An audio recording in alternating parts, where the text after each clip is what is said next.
I-announce na ang panalo sa Pet Fashion Show. Third runner-up. Ayan, ang third runner-up po natin ay si Kira! Yay! Sayang wala pa tayong sound. Mas okay sana.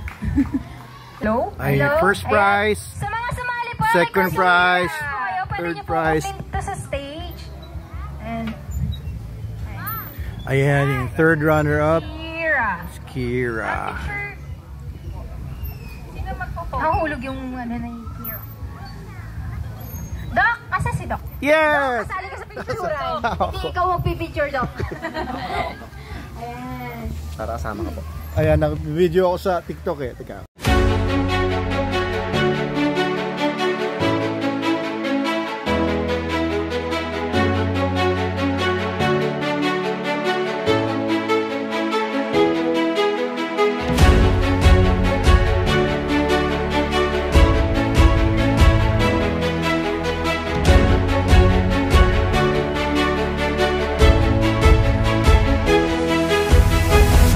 So, ito yung mga nanalo sa Pet Fashion Show natin dito sa Manalo Resort Hotel.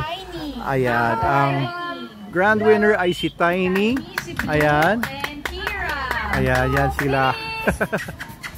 Congratulations sa lahat ng mga nanalo. And thank you sa lahat ng mga nag-participate. Ayan, ang dami nilang mga premyo. Ang dalawang sako. Grabe oh, pang 3 taon na ito ni Tiny.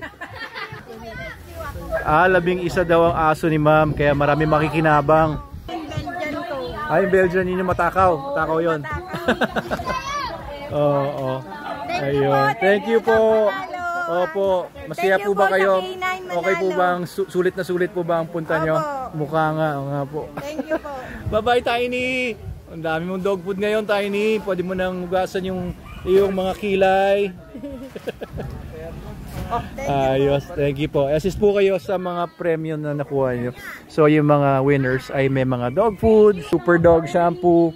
Ayan yung mga premyo nila. Ayos. Ang iba dito, like galing pas nag-effort pa talaga sila pumunta dito sa Manalo Resort. Ang nakakatuwa dyan, yung mga nanalo Galing pa din sa mga iba-ibang lugar to mga to. mga mini-game natin. Nakabuo na talaga sila ng 20 kilos ngayon.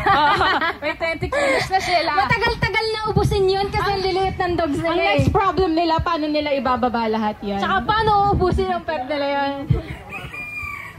So what do we have next po ba? Ayan, congrats po sa lahat ng nanalo! At saka sa mga lahat pong Thank you po, sumali.